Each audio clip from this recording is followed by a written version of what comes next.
인도의 지도자였던 마하트마 간디라고 하는 사람이 기독교에 관한 의미심장한 말을 한 적이 있습니다. 그가 말하기를 예수는 믿는다, 그러나 기독교는 믿지 않는다 라는 말이었습니다. 예수의 말씀과 예수의 사역을 보고 참으로 귀하고 존경하기는 했지만 그 예수를 믿는 기독교의 복음이나 기독교의 사역은 도무지 동의할 수 없다. 그래서 아마 예수와 기독교는 서로 다른 것을 믿는가 보다 라고 지적했던 가슴 아픈 말입니다. 얼마 전 미국의 타임지에서 미국 내에 있는 불신자들을 대상으로 종교에 대한 설문조사를 했답니다. 그랬더니 대부분 종교 없음이라는 곳에 많은 사람이 표시를 했는데 왜 종교가 없냐라고 했더니 대답이 이랬답니다. 요약한 글입니다. 그들은, 즉 종교 없음이라고 대답한 사람들은 그들은 신을 거부하는 것이 아니라 교조적이고 융통성 없는 종교를 거부하는 것이었다라고 기사를 썼습니다. 종교가 인간을 자유롭게 하지 못하고 종교가 인간의 삶을 평안하게 하지 못한다는 일종의 항변이었습니다. 그 설문조사의 결과는 단지 미국만의 현상이 아닌 것입니다. 몇 주 전에 제가 우리나라에서 가장 크게 부흥하고 있는 교회, 가나안 교회 소개해드린 적이 있습니다. 정답은 안나가 교회였습니다. 그 안나가 교회를 다 기억을 하실 건데 그 안나가 교회에 출석하고 있는 그 성도들은 불신자들이 아닙니다. 예수를 믿는 자들이고 신앙을 가지고 있다고 고백하는 자들입니다. 하나님을 믿고 예수를 믿습니다. 다만 교회를 출석하지 않을 뿐이다 라는 겁니다. 그래서 그들에게도 물었습니다. 하나님을 믿고 예수를 믿으면서 왜 교회에 출석하지 않느냐? 대부분의 대답이 교회를 출석하는 것이 자신들의 신앙생활이나 믿음생활에 도움이 된다는 생각이 별로 들지 않는다라는 것이었답니다. 저는 그런 요사이 보고를 들으면서 참 재미있는 현상이다라고 생각을 합니다. 왜냐하면 기독교가 예전에 모든 사역을 행할 때는 그 대상이 불신자들이었습니다. 기독교를 모르는 사람들에게, 예수를 모르는 사람들에게 복음을 전한 것입니다. 그런데 요즘은 기독교를 전하면 알았다고, 예수를 전하면 그분 귀하신 분이라고 다 그렇게 말을 합니다. 다만 기독교도 좋고 예수도 좋고 하나님도 다 좋다. 다만 교회는 나가지 않겠다라고 하는 겁니다. 더 심각한 것은 이미 교회를 다니고 있던 많은 사람들이 교회를 떠나기 시작했고, 그것보다 더 심각한 것은 아직 교회에 남아있는 사람들 중에 더 많은 사람도 떠날 채비를 하고 있다는 겁니다. 그래서 이제 교회의 사역의 중심, 우리 목회자들끼리 모이면 정신 차리고 이제 더 사역을 집중해야 된다라고 하는데, 뭐에 집중해야 되느냐? 불신자들을 교회로 데려오는 일에 집중하는 것이 아니라 나오고 있는 신자 안 떠나게 하는 일에 집중해야 된다. 우리들의 공통의 다짐이 되어버렸습니다. 그러니까 그런 말을 들을 때마다 참 비극인 것은 사람들의 생각에 교회를 안 나오고 교회를 출석하지 않겠다고 작정하는 사람들의 생각에 교회가 복음을 잘 모르고 있다라고 생각한다는 겁니다. 교회를 안 나오지만 하나님을 믿는 사람들이 나름대로 하나님을 알고 복음을 알고 예수를 알고 그 하나님을 좋아하고 예수를 좋아한다는 겁니다. 그런데 교회에 가면 교회가 하나님의 원리와 다르고 복음의 원리가 다르고 예수의 원리와 다르니까 아마 교회가 하나님을 모르는 것 같다. 아마 교회가 예수를 모르는 것 같다라는 겁니다. 그래서 언제부터 교회는 복음을 가르치는 곳이 아니라 복음을 알아야 하는 대상이 되어버린 비참한 현실입니다. 저는 개인적으로 이런 때가 교회에 또 하나 하나님이 주시는 은혜의 기회가 아닌가 생각합니다. 교회가 더더욱 성경을 읽고 교회가 더더욱 성경을 가르치고 교회가 더더욱 성경을 배우고 성경의 원리를 적용해야 할 때라고 생각합니다. 그래서 오늘도 저와 여러분이 성경을 함께 상고하면서 과연 더누림교회는, 과연 저와 여러분은 성경의 내용을 바르게 알고 있는지, 성경이 전하는 복음과 동일한 내용을 가지고 있는지 점검해보는 귀한 시간 되시기를 주님의 이름으로 축원합니다. 자, 사도행전 17장 24절과 25절에는 바울이 전하는, 바울이 소개하는 하나님에 대한 가장 리얼한 증언이 있습니다. 제가 한번 읽어보겠습니다. 우주와 그 가운데 있는 만물을 지으신 하나님께서는 천지의 주제시니 손으로 지은 전에 계시지 아니하시고 또 무엇이 부족한 것처럼 사람의 손으로 섬김을 받으시는 것이 아니니 이는 만민에게 생명과 호흡과 만물을 친히 주심이라. 여러분, 이 선언이 종교개혁 때 새로 등장한 선언이 아닙니다. 마르틴 루터나 존 칼빈이 중세 교회와는 달리 새로운 하나님에 대한 이론을 주장한 신학 사상이 아니에요. 그렇다고 해서 사도행전 시대에 바울이 유대교와는 달리 새로이 하나님에 대한 사상을 만들어낸 그거냐? 그렇지도 않습니다. 이거 원래 성경에 있던 겁니다. 하나님에 대한 내용은 인간에 의해 달라지지 아니하고 하나님에 대한 내용은 인간에 의해서 새롭게 되거나 추가되거나 변화되지 않습니다. 하나님에 대한 모든 내용은 하나님이 먼저 계시하셨고 하나님이 알려주셨고 하나님이 선포하셨고 성경에 그대로 기록되어 있습니다. 그래서 만약에 시대와 상황에 따라서 하나님에 대한 이해가 새로워지거나 달라진다면 그것은 그만큼 인간이 변질되었다는 증거일 뿐입니다. 그래서 결국 하나님에 대한 내용은 언제나 하나님이 계시하신 그대로 성경에 기록된 그대로이고 종종 어떤 사람이 좋은 설명을 했다, 어떤 사람이 하나님에 대하여 멋지게 가르쳤다라고 하는 내용들은 잠깐 유행을 타다가 곧 다 소멸해버리고 그런 일종의 유행이 지나가고 나면 교회에서는 언제나 성경으로 돌아가자, 성경을 회복하자 그런 구호로 되돌아가는 것을 저와 여러분이 자주 확인할 수 있습니다. 그래서 오늘 24, 25절이 바울이 새로 만들어낸 것이 아니라 원래부터 있던 하나님이 드러내시고 하나님이 보여주신 내용이었다라는 것을 한번 확인해 보겠습니다. 구약성경 이사야 66장 1절과 2절에는 이렇게 나옵니다. 제가 읽어보겠습니다.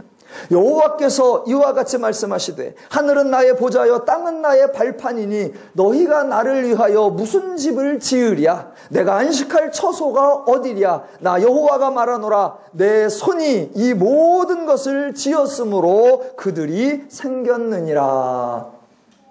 이게 이미 이사야 시대에 하나님이 선언하신 말씀입니다. 모든 존재하는 것이 하나님으로 말미암아 인간에게 주어진 것이고 그 반대로 인간이 하나님을 위해서는 어떤 것도 행할 필요가 없다라고 하나님이 선언하시는 겁니다.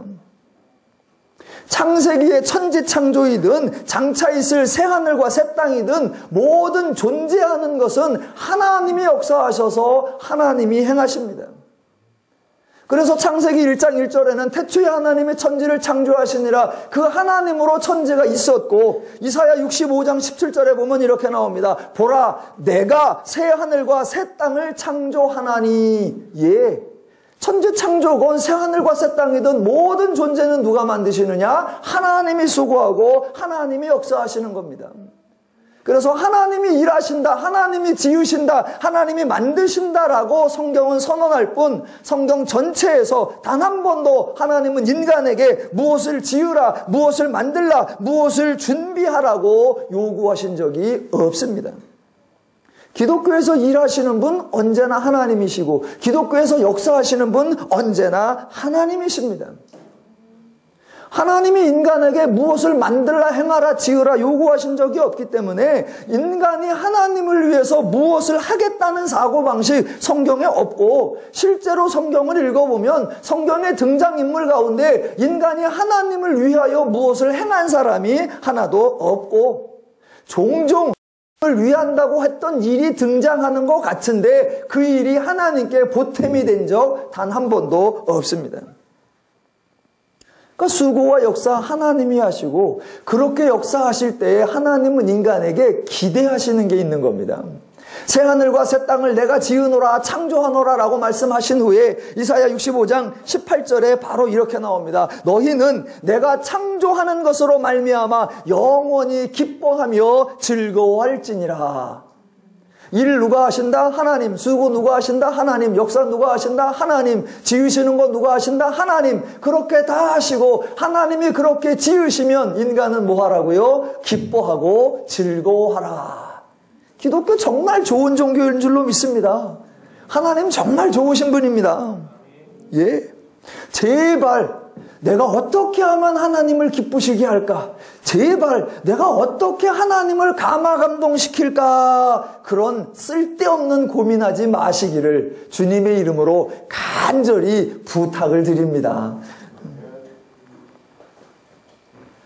교회를, 하나님을 믿으면서도 교회를 출석하지 않는 가나안 교회 성도들이 왜 교회를 출석하지 않느냐? 그 이유 중에 또 하나가 교회가 성도들을 너무 많은 활동을 요구하고 너무나 많은 부담을 지운다라는 말이었습니다.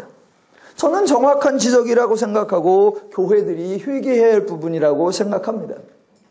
단순히 그들의 지적이 옳다라는 것이 아니라 이미 성경에 정확하게 하나님의 의도가 선포되어 있다는 것을 우리가 기억해야 한다는 겁니다.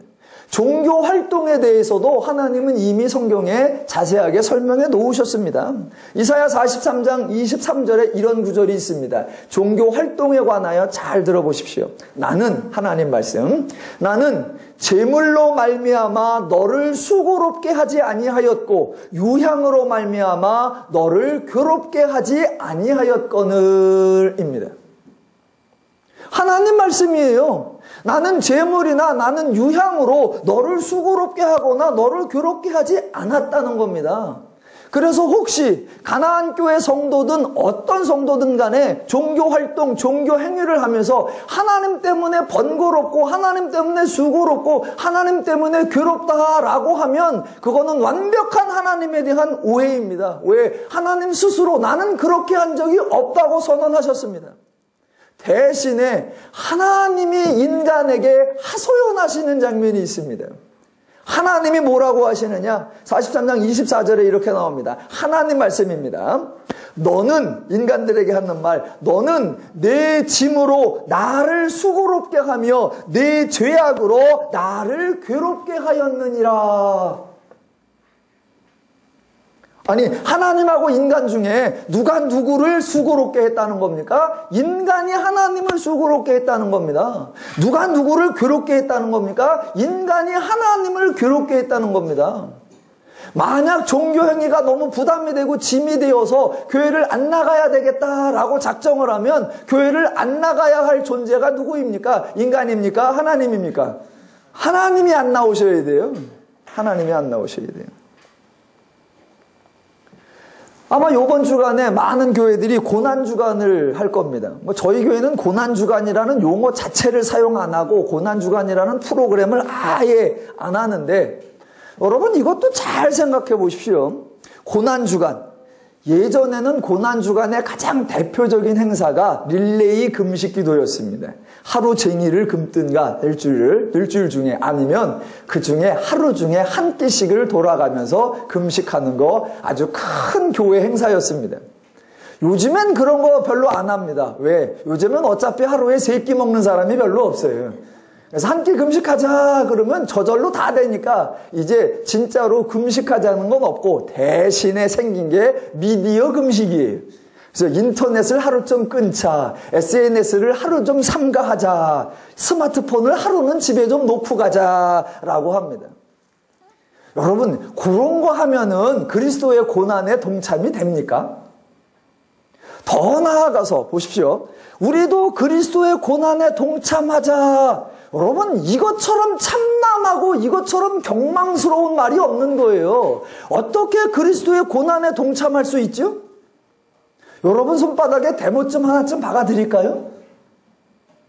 더 나아가서 그리스도가 고난을 받으시면 그 고난으로 말미암아 내가 자유와 구원과 해방을 얻는다는 감격이 있는 거지. 어떻게 그분이 고난받으시는데 우리도 동참을 해요? 아니 뭐하러 둘 다 고난을 받아요? 그분이 고난받으면 덕분에 나는 편하고 내가 고난을 받으면 내 덕분에 그분이 편하든가. 그래야지. 그분도 고난받고 나도 고난받고 뭐 하자는 짓이에요? 아예 더 나가지 그래요. 예수님 내려와 계세요. 저희가 대신 고난받아 드릴게요. 왜 그렇게 하지? 거기까지는 좀 세요?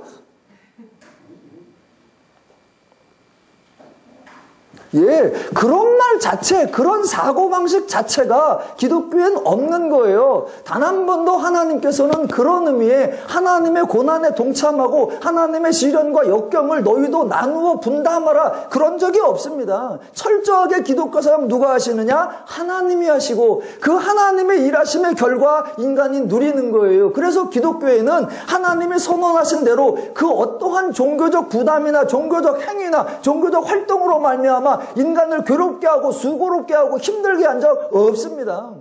없습니다. 인간은 하나님의 고난에 동참하는 것도 아니고 하나님의 일에 동역하는 것도 아닙니다. 하나님이 손이 짧아져서 우리 도움을 받으셔야 합니까? 아니요. 우리가 참여하는 것은 딱 하나입니다. 뭐예요? 하나님이 이루신 영광, 하나님이 이루신 존귀, 하나님이 이루신 결과, 하나님이 완성하신 사역, 하나님이 베풀어 주신 구원, 하나님이 주신 선물, 축복, 거기에 그 영광의 자리에 동참하는 줄로 믿습니다. 그래서 기독교가 감사하고 감격이 넘치는 겁니다. 자, 24, 25절을 바울이 설명하고 26절로 넘어갑니다. 자, 그렇게 해서 오늘 34절까지 볼 건데, 자, 26절을 한번 보시면 아주 중요한 내용이 있습니다. 한번 읽어볼게요. 인류의 모든 족속을 한 혈통으로 만드사 온 땅에 살게 하시고 그들의 연대를 정하시며 거주의 경계를 한정하셨으니 이는 사람으로 혹 하나님을 더듬어 찾아 발견하게 하려 하심이로되 그는 우리 각 사람에게서 멀리 계시지 아니하도다. 참 귀한 내용인데 몇몇 단어들이 우리들에게 약간 부정적인 느낌을 주는 듯한, 물론 당연히 우리가 오해하는 건데 그런 표현들이 있습니다. 26절 후반부에 그 연대를 정하시며 거주의 경계를 한정하셨으니, 요런 표현을 보고 나서 뭔가 절제를 시키고 뭔가 한계를 정하고 뭔가 울타리를 세우고 뭔가 좁혀놓고 속박을 하는구나 라고 생각을 하시면 절대로 안 됩니다. 지금 24, 25절에서 바울은 하나님이 주시는 분이라고 했습니다. 그렇게 주시는 분이라고 생명과 호흡과 만물을 주셨다고 강조했는데 바로 이어서 한계를 정했다라고 하면 앞뒤가 맞지 않는 거예요. 주셨다고 강조하더니 금세 제한시키고 축소시키고, 아니요, 그렇지 않습니다. 그래서 26절이 무슨 의미냐라는 거는 앞에 24, 25절 그리고 뒤에 나오는 27절에 의해서 다르게 이해되어야 합니다. 앞에서 주시는 하나님을 강조했으니 당연히 26절에서도 하나님이 주신 내용이 연결되어야 하고, 그래서 그 결과가 27절입니다. 27절 결과가 뭐냐? 이는 사람으로 혹 하나님을 더듬어 찾아 발견하게 하려 하심이다. 그렇게 발견하게 하려 하시려고 26절을 행했다는 겁니다. 자, 그럼 여기서 하나. 자, 지금 바울이 이 얘기를 왜 하고 27절에서 선언하고 있는 게 무슨 의미인가를 잘 생각하셔야 되는데, 지금 27절에서 혹 사람이 더듬어 하나님을 찾아 발견하려 하심이로다. 그는 우리 각 사람에게서 멀리 계시 아니하도다. 이 말은 세상 사람들이, 구원받지 않은 사람들이, 죄인들이 일반적으로 신에 대하여 생각하고 있는 것과는 정반대되는 내용을 27절에 말하고 있는 겁니다. 그러면 일반적으로 세상 사람들이 신에 대하여 어떻게 생각하고 있느냐, 그것을 표현해 준 게 위로 쭉 올라가면 23절에 나와 있었습니다. 뭐라고 나오냐면 알지 못하는 신에게 라고 새긴 단도 보았다라는 겁니다. 자, 사람들은 즉 알지 못하는 신에게 라는 단을 세워 놓았다는 거예요. 그러면 그런 단을 왜 세워 놓았겠습니까? 알지 못하는 신에게라고 새긴 단도 세워놓았는데 그러면 그런 단을 왜 세워놓았을까? 그 이유는 자, 인간이 신을 찾아야 되는데 인간이 신을 찾고 신을 구하고 신을 만나고 신을 알아야 되는데 사람들 생각에 인간이 신을 찾는 거, 인간이 신을 만나는 거, 인간이 신을 아는 게 결코 쉽지 않다는 것입니다. 사람들 생각이에요. 자, 사람들 생각에 신은 자기를 드러내고 자기를 노출시키지 않습니다. 왜? 신은 인간과 다르기에 쉽게 자기를 노출하지 않습니다. 만약 쉽게 자기를 노출하면 인간이 접근하기 쉽고 인식하기 쉽고 동행하기가 쉽기 때문에 그렇지 않는다는 겁니다. 그렇게 쉽게 노출돼서 사람이 쉽게 인식하고 사람이 쉽게 동행하면 누구나 신을 찾고 아무나 신을 만나고 개나 소나 신과 만나고 교제한다라고 하면 신이 천해지기 때문에 신은 결코 그렇게 가볍게 행동하지 않는다는 겁니다.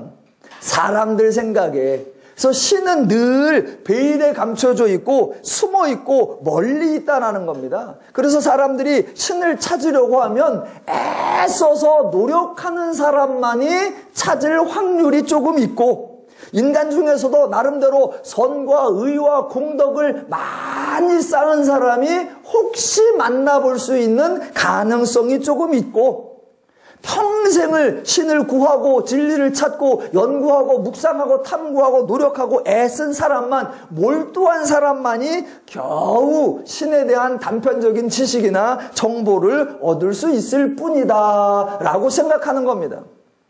그래서 신을 찾는 건 아무나 하는 게 아니라 구도자들이 따로 있고 그 구도자의 삶은 절대로 쉬운 게 아니라 사람이 상상할 수 없는 어마어마한 고행을 거쳐야 겨우 구도할 수 있다라고 사람들이 생각한다는 거예요. 그래서 신을 찾아야 되는데 만나기가 어렵지 않고 어떤 신에 대해서는 한두 개는 조금 알았는데 대부분은 모르니까 아예 알지 못하는 신에게라는 제단도 세워놓았다는 겁니다.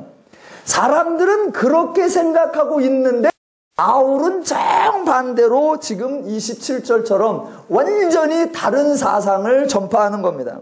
신은 그렇게 비밀스럽게 또는 아주 신비스럽게 또는 찾기 어려운 존재가 아니라는 겁니다. 도리어 신은 사람으로 혹 하나님을 더듬어 찾아 발견하게 하려 하심이라. 즉 누구라도 아무라도 너무나 쉽게 너무나 간단하게 신을 찾고 발견할 수 있는 방식으로 존재한다는 겁니다. 그래서 사람들의 생각과 정반대되는 생각이 뭐다? 27절 후반부. 그는 우리 각 사람에게서 멀리 계시지 아니하도다.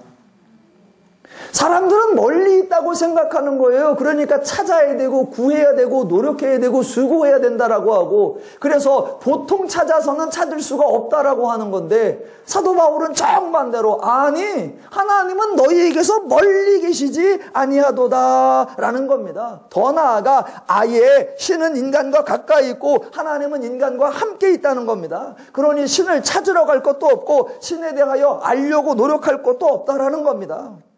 그렇게 너무나 쉽게 신을 발견할 수 있도록 너무나 간단하게 신을 만날 수 있도록 신을 알 수 있도록 하나님이 존재하기 위하여 26절을 행했다는 겁니다. 하나님이.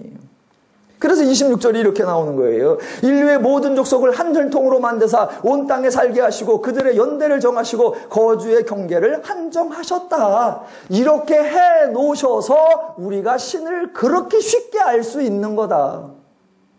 자, 무슨 얘기냐면요. 한계를 정하셨다는 얘기가 우리를 제한했다, 속박했다, 가두었다는 얘기가 아니라 관점을 정반대로 놓으셔야 됩니다. 하나님은 사실은 한계 영역을 넘어가시는 분인데 하나님이 인간의 이해의 영역, 하나님이 인간의 사고의 영역, 하나님이 인간의 인식의 영역으로 들어오셨다라는 표현입니다. 인간은 살아가는 연대가 정해져 있습니다. 즉 시간성 속에서 살아갑니다. 또 하나님은 인간은 거주의 경계가 있습니다. 즉 공간성 속에서 존재합니다. 그렇게 인간이 시간성과 공간성 속에 존재하는데 만약 하나님이 시간성과 공간성을 초월해 계셔버리면 인간은 하나님을 찾을 수도 없고 만날 수도 볼 수가 없습니다. 그래서 그 하나님이 인간의 시간성과 인간의 공간성 안으로 들어오셔서 멀리 계시지 않고 가까이 계셔서 찾으려고 애쓰거나 수고가 아니라 아예 너희들 눈앞에 더듬으면 찾을 수 있을 만큼 너무나 쉬운 쪽으로 너희들 안으로 들어오셨다라는 설명을 26, 27절처럼 하는 거예요. 여러분 여러분 생각에 바울이 글 쓰지 말고 제가 글 썼으면 더 좋겠죠. 예, 그렇게 쉽게 찾을 수 있도록 하나님은 우리 가운데 있다. 그게 멀리 계시지 아니하도다라는 겁니다. 그래서 하나님은 멀리 계시는 정도, 아니 멀리 계시지 아니한 정도, 가까이 계시는 정도가 아니라 더 리얼하게 말하면 28절이라는 거예요. 가까이 있는 정도가 아니라 아예 우리는 그를 힘입어 살며 기동하며 존재하느니라. 예, 즉 우리의 존재 자체, 내가 살아가는 것 자체가 하나님으로 말미암고 내가 존재하고 살아가는 것 자체가 하나님이 나와 함께하고 있는 증거다라고 말합니다. 그렇게 가까이 아예 너의 존재의 증거 자체가 하나님이 있다는 증거인데 어디 가서 하나님을 찾고 뭐 하나님 찾기가 어렵다는 등 그래서 알지 못하는 단에게를 세우는 등 그런 어리석은 일들을 하느냐라는 말입니다. 그러니까 지금 24절부터 27절, 28절까지는 그 당시 아레오파고 사람들 또는 모든 인간들의 사고와는 전혀 다른 하나님에 대한 인식을 우리에게 소개하는 겁니다. 여러분이 기억하셔야 되는 거, 타종교와 기독교의 본질적 차이 중에 하나가 뭐냐? 바로 기독교는 계시하는 종교다라는 겁니다. 기독교는 하나님의 자신을 나타내고 드러내고 보여주었다는 겁니다. 이미 하나님의 존재, 하나님의 속성, 하나님의 마음, 하나님의 뜻, 하나님의 원리, 방법 모든 거 다 보여주었다는 겁니다. 어디에요? 첫 번째는 천지 만물에, 그리고 또 성경에 하나님은 보여주셨다는 겁니다. 그래서 로마서 1장 19절에는 이렇게 나옵니다. 그냥 들어보십시오. 로마서 1장 19절. 이는 하나님을 알만한 것이 그들 속에 보임이라. 하나님께서 이를 그들에게 보이셨으니 창세로부터 그의 보이지 아니하는 것들 곧 그의 영원하신 능력과 신성이 그가 만드신 모든 만물에 분명히 보여 알려졌나니 그러므로 그들이 핑계하지 못할지니라. 그러니까 죄인들은 하나님은 감추어져 있고 신성은 어딘가 비밀에 담겨 있고 뭔가 도와 진리는 쉽게 드러나지 않는다라고 생각하는데 성경은 정반대로 모든 것은 드러나 있다라고 말합니다. 그러면 성경이 말하는 것과 사람들이 말하는 게 다를까? 그 이유는 너무나 간단합니다. 그 다른 이유는 인간은 자기들이 죄인이라는 사실을 알지 못한다는 겁니다. 자기가 죄인이라서 하나님의 드러낸 것들을 자기가 보지 못한다라고 말해야 되는데 자기가 죄인인 줄을 모르고 나는 정상인데 하나님이 나타내지 않았다라고 우기는 거예요. 성경은 정반대입니다. 하나님은 나타내고 보여주었다. 눈만 돌려보면 다 알 수 있도록 보이지 않는 하나님의 신성과 능력이 다 나타나게 해놨다. 다만 네가 죄인이 되어서 까막눈이 되었다. 네가 죄인이 되어서 알아차리지 못한다라고 성경은 말하는 거예요. 사람들은 정반대로 내 눈은 까막눈이 아니라 인간눈이고 내 귀는 밝고 내 마음은 확실한데 하나님이 감추어놨고 하나님이 숨겨놔서 그렇습니다. 성경은 반대로 아니 밝혀놨는데 네가 까막눈이요. 누가 옳아요? 자, 그 인간이 죄인이 된 것을 로마서 1장 22절에 이렇게 말합니다. 하나님을 알되 하나님을 영화롭게도 아니하고 감사하지도 아니하고 오히려 그 생각이 허망하여지며 미련한 마음이 어두워졌나니 스스로 지혜 있다 하나 어리석게 되어 썩어지지 아니하는 하나님의 영광을 썩어질 사람과 새와 짐승과 기어다니는 동물의 모양으로 바꾸었느니라. 예, 인간이 우둔하여지고 인간이 허망하여지고 인간의 마음이 미련해졌다라는 거예요. 그래서 하나님의 영광은 온데간데 없고 동물이나 새나 이런 걸로 가고 그게 오늘 어디로 간다? 29절로 가는 겁니다. 29절. 이와 같이 하나님의 소생이 되었은즉 하나님을 금이나 은이나 돌에다 사람의 기술과 고안으로 새긴 것들과 같이 여길 것이 아니니라. 왜요? 우리는 하나님의 소생, 그 소생이라는 게 뭐냐면 하나님으로 말미암은 존재, 하나님과 함께 있는 존재, 하나님의 속성을 공유한 존재입니다. 그런 하나님과 속성을 공유한 하나님적 차원의 존재가 그렇게 어리석고 엉뚱한 짓을 하면 되느냐. 그런데 그리했었다라는 겁니다. 그럼 여러분에게 질문을 해보겠습니다. 아니, 하나님은 인간을 하나님의 소생으로 만들어 놓고 온 천지 만물에 하나님의 영광을 다 보여 알게 해 놓으셨는데 왜 인간은 어리석게 알지 못하는 단에게 또는 이 사람이 새긴 여러 가지 것들에 경배를 하고 그것에 마음이 모아질까? 그 이유는 인간이 죄인이 되어서 인간이 하나님을 알지 못해서라는 겁니다. 그 설명이 이제 30절. 오늘 중요한 내용이 이제 30절과 31절에 나옵니다. 자, 그럼 인간이 왜 29절 같은 행동을 했느냐? 그 이유는 인간이 몰라서 그랬다라는 겁니다. 자, 30절 보겠습니다. 30절을 보면 시대가 구분이 되어서 나옵니다. 어떻게 구분이 돼서 나오는지 한번 보십시오. 알지 못하던 시대에는 하나님이 간과하셨거니와 이제는 어디든지 사람에게 다 명하사 회개하라 하셨으니. 자, 시대 구분 찾으셨죠? 예, 하나는 알지 못하는 시대에, 다른 하나는 이제는입니다. 그러니까 이와 같은 시대 구분은 성경에 자주 나오는 시대 구분이고 특별히 바울이 아주 자주 사용하는 시대 구분입니다. 예를 들면 로마서 5장에 보면 이렇게 바울이 구분합니다. 6절 우리가 아직 연약할 때에, 8절 우리가 아직 죄인 되었을 때에, 10절 곧 우리가 원수 되었을 때에 라고 나오고 11절에 이제는 이라고 대조가 나옵니다. 요새 수요일에 에베소서를 공부하고 있는데 에베소서에 가장 자주 나오는 대조 2절에 보면 2장 2절 그때에, 3절 전에는, 11절과 12절 그때라고 나오고 2장 13절에 가보면 또 이제는 이라고 나옵니다. 즉 죄인이었을 때와 구원받은 성도가 되었을 때를 구분해서 죄인이었을 때를 전에는 그때에 알지 못하는 시대에, 성도가 되었을 때를 이제는 이라고 구분해 놓습니다. 자, 그러면 30절 보세요. 죄인이었을 때를 뭐라고 표현하느냐? 알지 못하던 시대라고 합니다. 그래서 그렇게 인간이 죄인이 되어서 알지 못하는 시대에는 하나님이 간과하셨거니와입니다. 간과하셨다는 게 무슨 말이냐? 눈 감아주셨다, 허물지 아니하셨다라는 겁니다. 그러면 그때에는 왜 눈 감아주셨느냐? 당연하죠. 죄인이니까, 알지 못하니까, 하나님을 알 수가 없는 상태니까 그때에는 묵인하셨고 그냥 허용하셨다는 겁니다. 그런데 이제는 다르다는 겁니다. 이제는 어디든지 사람에게 다 명하사 회개하라 하셨으니입니다. 그러니까 전에는과 이제는 알지 못하던 시대와 아는 시대가 달라졌는데 지금은 언제다? 아는 시대라는 겁니다.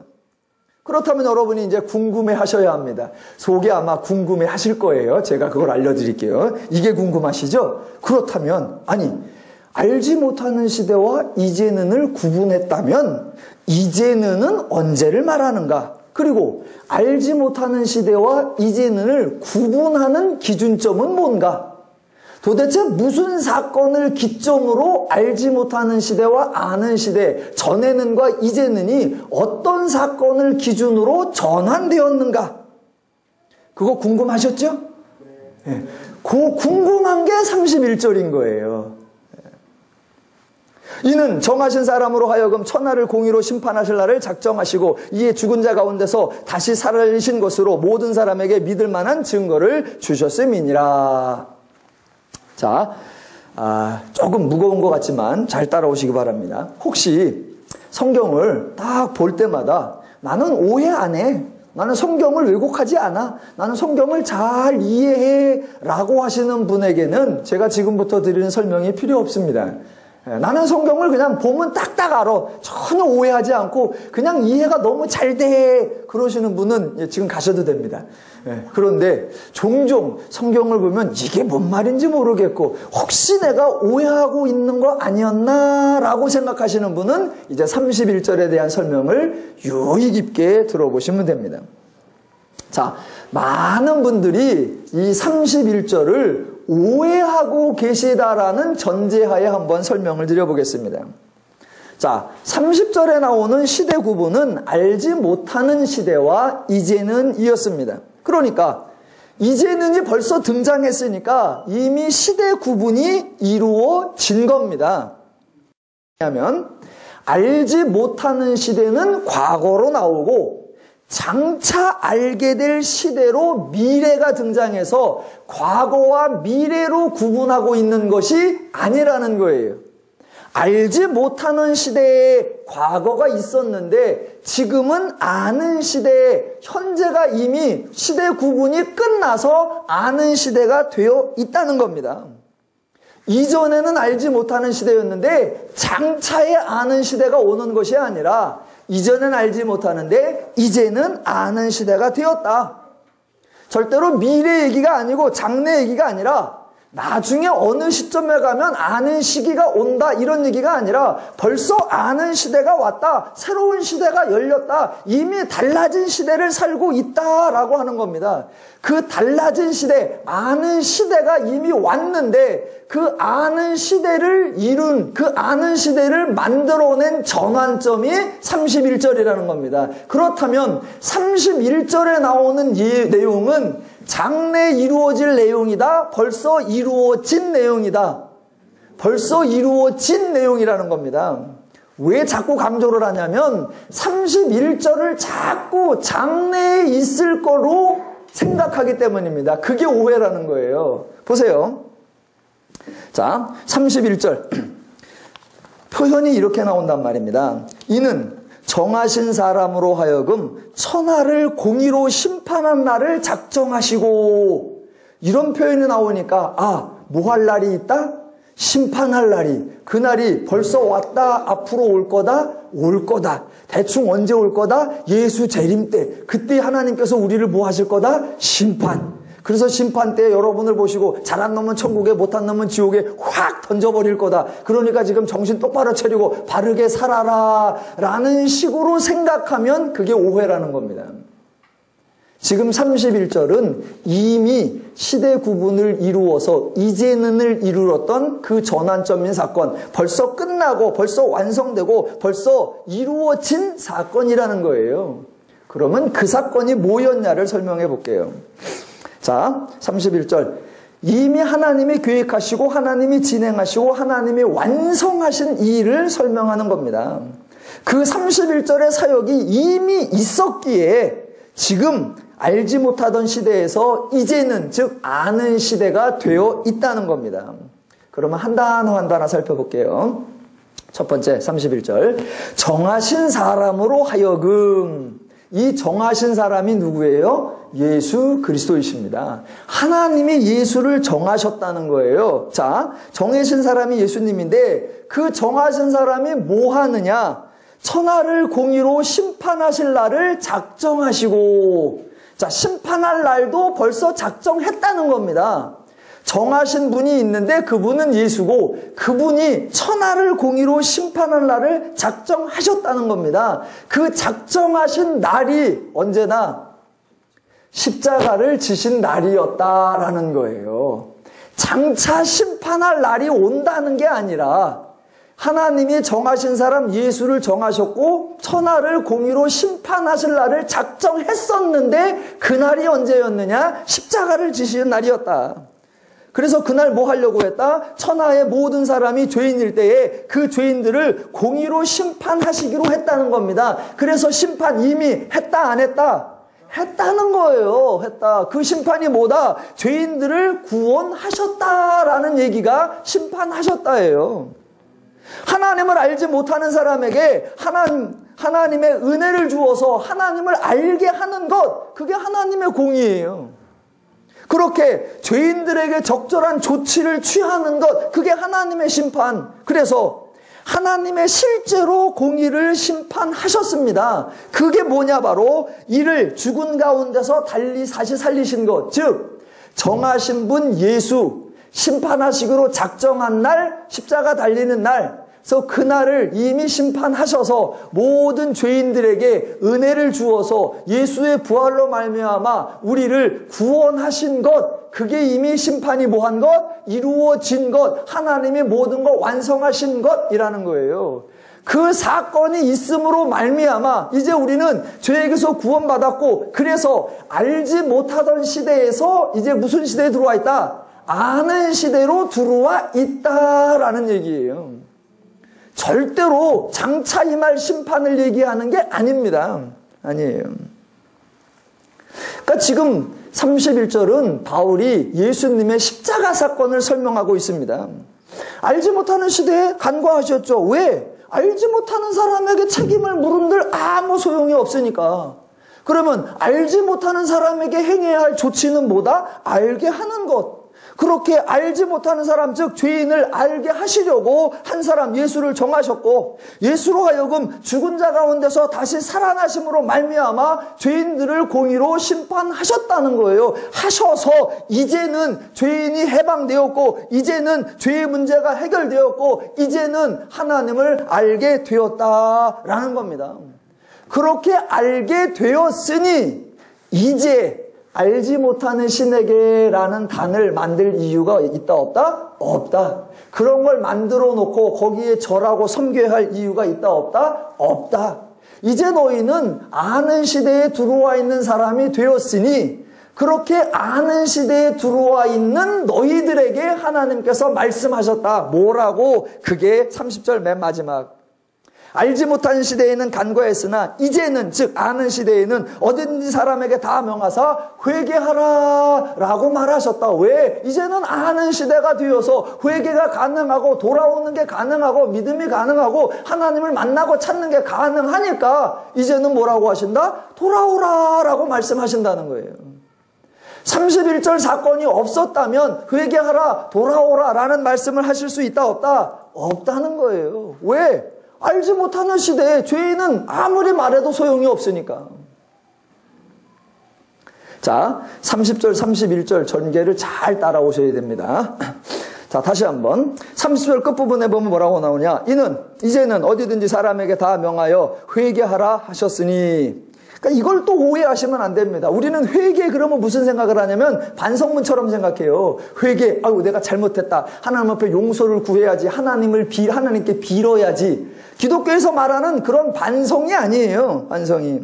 자, 하나님은 인간에게 명령하거나 지시하거나 요구하지 않습니다. 그런데 가끔 보면 성경에 이렇게 하라 저렇게 하라라는 말이 나와요. 그러면 그 말은 우리에게 그거를 행하라라고 지시하는 게 아니라, 네가 그 행동을 할 수 있도록 내가 너를 변화시켜 놓았고, 네가 그런 행동을 할 수 있는 능력도 내가 다 주었다. 너는 이미 그런 존재가 되었으니 그 말을 알아듣고 반응하라라는 표현을 뭐라고 한다? 회개하라, 믿으라, 이런 식으로 표현하는 거예요. 자, 지금 하나님이 우리에게 회개하라, 즉 돌아오라 라고 말씀하신다는 것은 이미 우리를 돌아올 수 있도록 다 돌려놓았고 바꿔놓았고 변화시켜 놓았다라는 것입니다. 알지 못하던 시대에서 전환시켜서 아는 자가 되게 했고, 모르던 사람에서 아는 사람이 될 수 있도록 너를 다 바꾸어 놓고 해방되었다. 그 사람에게 말하는 거예요. 회개하라, 다른 말로 돌아오라, 다른 말로 너 새로운 존재가 되었다는 것을 알아라 라는 말이에요. 혹시 난 원래 그렇게 알고 있었는데, 그런 분에겐 죄송합니다. 그런 분에겐 제가 했던 말이 다 쓸데없는 말이었고, 혹시 다르게 생각했던 분은 지금 제 말이 그렇다는 거고, 지금 우리 성도들 중에, 오늘날 성도들 중에 31절을 자꾸 예수 재림 때 얘기로 생각하는 분들이 있어요. 그렇지 않다는 거고, 그렇지 않다는 걸 어떻게 하냐면 32절에 보시면 이렇게 나와요. 보세요. 그들이, 즉 바울의 설교를 들은 사람들입니다. 그들이 죽은 자의 부활을 듣고, 죽은 자의 부활을 들었다는 거예요. 누구 얘기했다? 지금 예수가 부활했다는 얘기를 들은 거예요. 그러니까 바울이 지금 23절부터 쭉 설명해 오면서 31절에 죽은 자 가운데서 살리시고 하나님이 공의로 심판하셨다는 얘기를 설명할 때에 현장에서 바울의 설교를 들었던 사람들은 장차 이런 일이 있겠다는 거구나 라고 오해를 했다 안 했다? 안 했어요. 그 사람들은 이 사람이 또 그 뭐 예수인가 그 사람 얘기하는구만. 죽었다 살아났다는 얘기 그 얘기하는구만. 그래서 그 현장에 있던 사람은 오해를 안 했어요. 근데 오늘날 많은 사람은 한마디에 그냥 장차 올 심판 그 말 때문에 다 미래 얘기로 다 재림 때 얘기로 오해한단 말입니다. 그렇지 않다. 이미 다 이루어진 얘기를 하는 거다. 자, 그래서 보세요. 이제 알지 못하는 시대에는 간과했는데 이제는 모든 사람에게 회개하라라고 하나님이 명하신다. 그렇게 말할 수 있는, 하나님이 회개하라라고 명할 수 있는 근거가 뭐냐? 31절이다라는 거예요. 왜? 하나님이 이렇게 바꾸어 놓았으니까. 그리고 31절 맨 끝에 가보면 이렇게 나옵니다. 믿을 만한 증거를 주셨음이니라. 예, 이것도 또 오해하시지 마시기 바랍니다. 오해를 하면 또 이렇게 해요. 참 우리가 이해하면 쉬운데 오해하니까 자꾸 제가 할 말이 많고, 또 오해 안 하시면 제가 할 일이 없는데 오해하셔서 제가 할 일이 있습니다. 자, 하나님이 믿을 만한 증거를 주셨다 그러니까 30절부터 앞과 뒤가 막 오해가 연결돼 갖고 또 이렇게 오해를 하는 거예요. 봐라, 하나님께서 부활하신 예수로 말미암아 믿을 만한 증거를 여기다 확 보여줬는데, 아니 그 부활하신 증거를 보고도 안 믿어? 만약 보고 믿으면 구원받고 보고도 안 믿는 것들은 장차 올 심판 때에 확 지옥이다. 지금 믿을 만한 증거를 주었으니까 믿을 만한 거 보고 그렇게 믿어라. 이런 얘기다? 아니다? 네, 아니다 해요. 그런 얘기가 아니다 해요. 그런 얘기가 아니다. 네, 대답 안 하신 분이 잘했어요. 틀린 분도 있으면 큰일 나는데. 자, 이제 결론 해볼게요. 이제 뭐 한 10줄 남았습니다. 바울의 설교가 어디서부터 시작됐느냐? 17장 22절부터 시작됐었어요. 바울이 아레고 가운데 서서 말하되 아덴 사람들아 너희를 보니 범사에 종교심이 많도다. 내가 두루 다니며 너희가 위하는 것들을 보다가 알지 못하는 신에게라고 새긴 단도 보았으니. 왜 이런 짓을 한다? 알지 못하는 시대에 알지 못하는 사람들이었으니까. 그런데 예수 십자가 사건으로 말미암아 무슨 시대가 왔다? 아는 시대가 왔고 너희가 알 수 있는 사람으로 바꾸어 놓았다. 그렇게 바뀌어졌으니 23절 중간에 이제 그런즉 바뀌어졌으니 너희가 알지 못하고 위하는 그것을 내가 너희에게 뭐하리라? 알게 하리라. 이제는 내가 설명하고 내가 이렇게 풀어주면, 예전에는 설명해도 알 수가 없는 시대였다. 왜? 죄인이고 십자가 사건 전에는 그랬었다. 그런데 지금은 인간이 죄에게서 해방되고 십자가 사건이 있었기 때문에 이런 설명을 하면 너희가 알아들어야 된다. 못 알아들어? 알아들어야 된다. 왜? 너희는 알아들을 수 있는 존재로 벌써 바꾸어 놓으셨으니까. 아니, 우리를 그렇게 바꾸고 놨다는 게 뭔 말이냐? 그게 31절 끝에 있는 믿을 만한 증거를 주셨느니라 이거예요. 이게 무슨 말이냐면, 보세요. 너희를 새로운 존재가 되도록 알아들을 수 있도록 바꾸어 놓았다.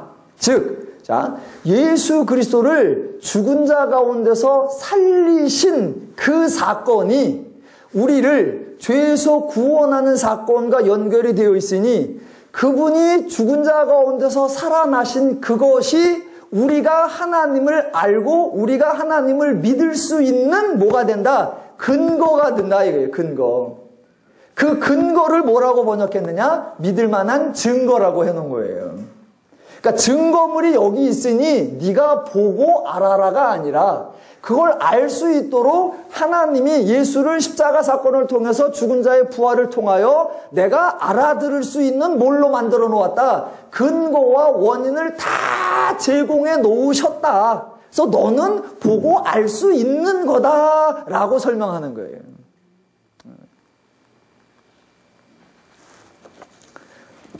자, 그래서 지금 바울은 사람들에게 잘못을 회개하라, 네가 예수를 믿어라 라고 인간의 요구를, 결단을 요구하는 것이 아니라 하나님이 이미 이루신 내용을 알라고 권고하는 겁니다. 기독교의 구원은 인간의 행동에 따라 달라지는 것이 아니라 하나님의 일하심으로 이루어지는 겁니다. 인간의 해야 할 일은 오직 하나예요. 하나님이 행하신 일을 뭐 하는 거? 아는 거. 알아서 하나님이 행하신 구원을 뭐 하는 거? 누리는 거. 그거예요. 기독교는 인간이 예수를 믿는지 안 믿는지의 여부, 즉 인간의 행동을 근거로 인간을 천국으로 보내거나 지옥으로 보내거나 그렇게 하는 게 아닙니다. 만약 인간의 행동에 따라 천국과 지옥으로 그게 결정된다면 하나님의 은혜를 기독교 스스로 무시하는 거예요.